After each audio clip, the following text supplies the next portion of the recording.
हमको दिया गया है एक फंक्शन दिया गया है directional derivative in which function F X Y Z increases more rapidly at a point P each. ठीक है, तो इस क्वेश्चन को करने के लिए हमें डायरेक्शन में डिफ्रेंशिएट करना है, तभी हम रेट निकाल पाएंगे। यानी हमको कहा गया ये गिवन डायरेक्शंस हैं, जितनी ऑप्शंस में दी गई हैं डायरेक्शन दी गई हैं, यानी हमें ये निकालना है D F by D R. तो आर एक डायरेक्शन है, तो इसके लिए हमको ज़रूरत पड़ेगी डायरेक्शनल डेरिवेटिव की। डायरेक्शनल डेरिवेटिव क्या होता है? Del F dot unit vector, ठीक है, डॉट यू कैप। अब डेरिवेटिव क्या होता है? डेरिवेटिव होता है, क्या बताता है हमको? इंक्रीजिंग या डिक्रीजिंग बताता है रेट का, यानी फंक्शन किस रेट से डिक्रीज हो रहा है या इंक्रीज हो रहा है। और लास्ट में ग्रेडियंट ऑफ एफ क्या होता है? ग्रेडियंट ऑफ एफ होता है del F by del X I cap, del F by del Y J cap, del F by del X K cap. तो हमें ये निकालना है। तो सबसे पहले चलो ग्रेडियंट ऑफ एफ की ज़रूरत पड़ेगी, तो मैं ग्रेडियंट ऑफ एफ निकालता हूँ। तो पहले मैं x के रिस्पेक्ट में डिफ्रेंशिएट किया, तो x के रिस्पेक्ट में डिफ्रेंशिएट करने पे हमको मिलेगा 4x plus 7y plus 3z square comma 4 टू जा 8x, ठीक है 8x। अब y के रिस्पेक्ट में डिफ्रेंशिएट करना है, तो y के रिस्पेक्ट में करूँगा तो 7x मिलेगा कॉमा जेड के रिस्पेक्ट में डिफ्रेंशिएट करेंगे तो क्या मिलेगा? ये आई जे के हटा के हम ऐसे कॉमा लगा के भी फॉर्मेट में लिख सकते हैं। जेड के रिस्पेक्ट में डिफ्रेंशिएट करूँगा तो हमको मिलेगा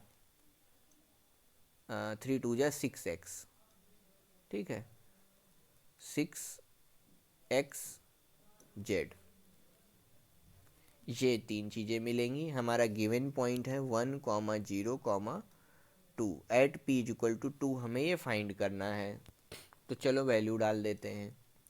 तो gradient of F at given point 1,0,2 क्या हो जाएगा?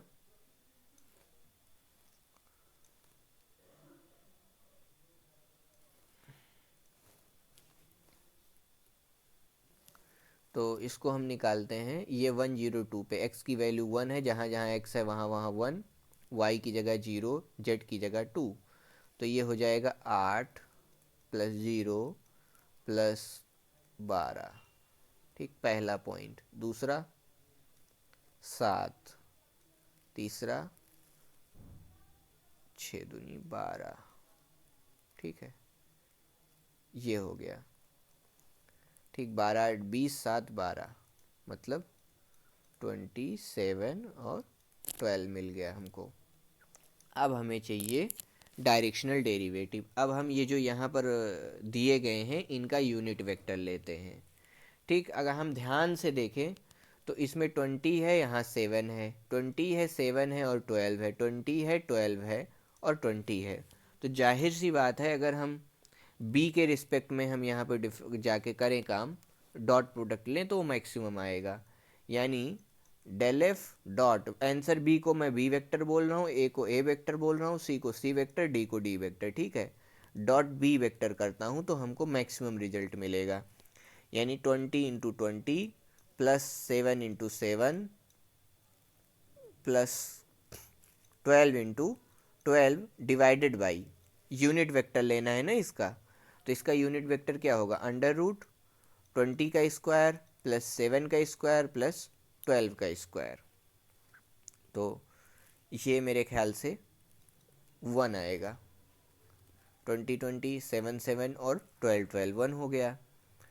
एक ये हो गया। अब 20 और 7 से करते हैं, तो 20 और 7 और 0 हो जाएगा। 20 और 7 और 0, तो इस केस में भी तो डायरेक्शनल डेरिवेटिव तो होता है डॉट ऑफ यूनिट वेक्टर ही, ठीक है। तो हम यहाँ यूनिट वेक्टर देख रहे हैं तो सारे ऑप्शन सेम आ रहे हैं। बट अगर ध्यान से देखें तो ग्रेडियंट ऑफ एफ जो है 20 20 आई कैप प्लस 7 जे कैप प्लस 12 के कैप होता है, इस पॉइंट पर हो रहा है। तो हमें इसी बी वाले ऑप्शन के साथ जाना चाहिए कि बी पे जब हम डॉट प्रोडक्ट करेंगे वेक्टर बी के साथ तो हमें मैक्सिमम मिलेगा। ठीक है, वैसे एक तरह से देखा जाए तो सारे ऑप्शनल सही हो सकते हैं यहाँ पे। ठीक है, तो हमें बी के साथ जाना चाहिए।